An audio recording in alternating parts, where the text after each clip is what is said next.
Bonjour, l'objectif de cette journée était de réunir et de faire un focus sur le conservatoire des vignes des Coteaux-Varois en Provence, qui est un patrimoine très riche de 88 cépages différents qui ont fait l'histoire des côtes de Provence dans leur généralité.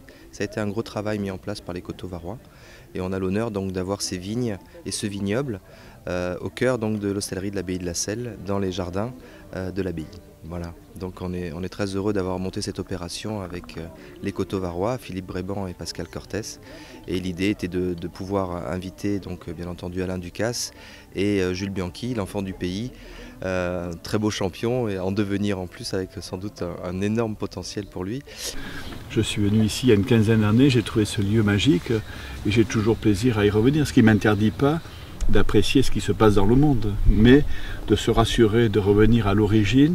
Ça fait toujours du bien de se ressourcer, ne serait-ce que quelques heures ou quelques jours, dans un lieu comme ici. Et je pense que c'est le cas de Jules, qui a une vie, il a un début de carrière professionnelle absolument extraordinaire. Donc ce n'est que le début, mais il a déjà plaisir à revenir. On se sent vraiment bien ici, c'est la nature, le bien-être, et que voilà, j'adore toujours revenir ici. Je suis parti dans beaucoup de pays dans le monde, même si je suis jeune, mais au final, dès que je reviens chez moi, je me sens bien et c'est ici où j'ai envie d'être. Une économie durable, locale, saisonnière. J'ai relancé la culture des jardins du château de Versailles, qui n'était plus cultivé uniquement pour faire joli. Donc c'est un partenariat, je suis mécène du château de Versailles. Donc les jardiniers, ils viennent livrer avant de finir la journée, là, et quand ils terminent la journée à 15h, ils ramassent leurs légumes, ils viennent les livrer. Donc les framboises n'ont pas le même goût, elles sont ramassées dans l'enceinte du château de Versailles, elles sont mi-sauvages, elles sont cultivées, mais les framboisiers n'ont pas produit depuis que la reine était là, donc je peux vous dire qu'ils sont bons. Donc voilà, on raconte une histoire. À défaut des politiques qui racontent des histoires, nous racontent une histoire vraie. On dit ce qu'on fait, on fait ce qu'on dit. C'est très différent aujourd'hui. Dire ce qu'on fait et faire ce qu'on dit, c'est pas commun. Donc, on fait du local, du saisonnier, du durable, de l'équitable, de l'éthicable. Voilà. On est en plein sur ce sujet. On sait à 95% que chaque produit, chaque objet dans lequel est servi le produit, c'est l'histoire d'un homme et d'une femme, d'un artisan, d'où qu'ils viennent. Donc, par exemple, on a des cocottes qui viennent d'un village du Mexique, donc tout le village vit grâce aux cocottes qu'on achète. Donc, les vins de Provence, ils ont mis le soleil dans la bouteille, donc c'est un peu vrai. Comme il y a une compétition mondiale, la compétition c'est sain, ça permet que chacun doit s'améliorer, doit améliorer ce qu'il met dans la bouteille, doit améliorer l'esthétique de la bouteille, doit améliorer son transport, doit améliorer en termes de compétitivité et de prix. Voilà, nous sommes dans une industrie où tout est en compétition, donc nécessairement, le bénéficiaire de tout ça, c'est le consommateur. Le consommateur, finalement, il a toujours des produits qui vont sans cesse s'améliorer.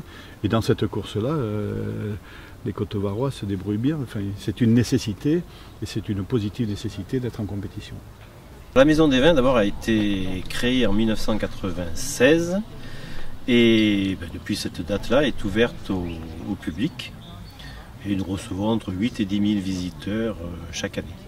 Combien de territoires ou de domaines sont représentés? Voilà, alors en fait, elle représente l'ensemble des productions des vignerons de l'appellation, donc des 28 communes de notre appellation.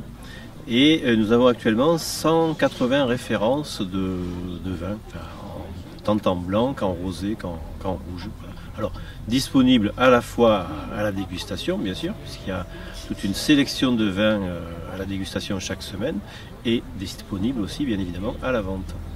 Pouvez-vous nous parler du conservatoire? Alors, le conservatoire dans lequel d'ailleurs nous sommes aujourd'hui a été créé, lui, en 1993, donc les premières vignes ont été plantées cette année-là, et il rassemble 88 cépages, donc variétés de vignes différentes. Voilà. Alors, je dirais que c'est un conservatoire à but un petit peu pédagogique, à but promotionnel, à but historique, mais pas expérimental. Voilà. C'est-à-dire qu'ici, nous conservons donc les variétés, nous les observons, et comme aujourd'hui par exemple, ça peut être le lieu d'une opération de communication, ou comme l'été, lorsqu'il y a des soirées musicales. Est-ce que l'appellation des Coteaux-Varois en Provence est en progression? Oui, tout à fait. L'appellation des Coteaux-Varois en Provence est en progression aujourd'hui. Donc chaque année, nous faisons à peu près 2-3% de progression en volume. Et en surface aussi, nous avons à peu près 5% de la surface qui augmente. Alors la part de la production biologique aujourd'hui représente à peu près 14% du volume, 20% de la superficie de l'appellation. Est-ce que ça a progressé depuis ces dernières années? Oui, tout à fait. Depuis 5 ans, on voit qu'il y a un engouement donc, pour la culture biologique et la vinification biologique aussi, parce que les deux vont de pair. Est-ce que vous pouvez nous dire les chiffres de la moyenne nationale? Les chiffres de la moyenne nationale en bio aujourd'hui, c'est autour de 4%. Donc aujourd'hui, nous, on est quand même à 14% du volume revendiqué. Donc on est quand même bien supérieur. La production en bio nécessite des traitements spécifiques? Alors, c'est des traitements bien sûr spécifiques qui sont des produits naturels et après qui représentent aussi beaucoup de main-d'œuvre quand même, donc 30% de plus que une culture traditionnelle. Donc ça demande quand même beaucoup d'efforts du viticulteur pour produire en bio. Comment expliquez-vous cet engouement pour le bio de la part du consommateur et des viticulteurs?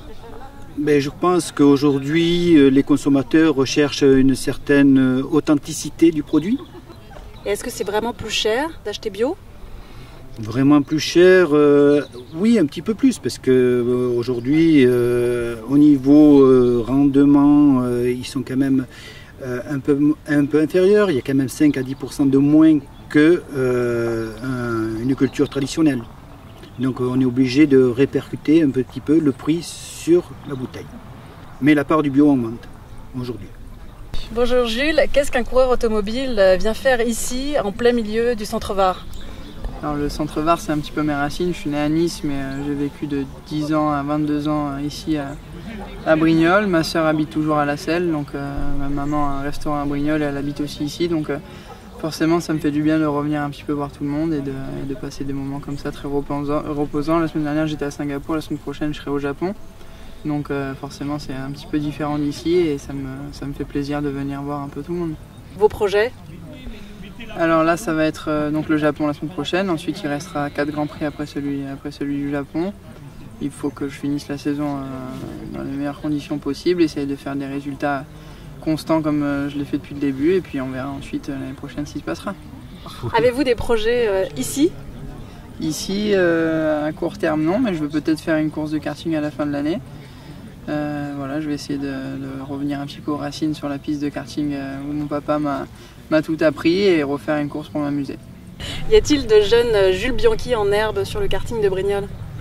C'est difficile à dire d'une parce que je suis pas souvent ici et que j'y passe très rarement, donc c'est compliqué pour moi de juger, mais il y aura forcément de nouveaux pilotes qui vont arriver en puissance.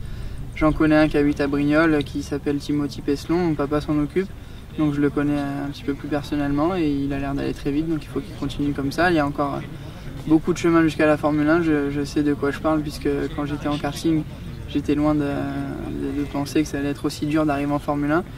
Et donc, faut vraiment pas baisser les bras et surtout pas croire qu'on est arrivé tant qu'on n'a pas un pied dans la Formule 1.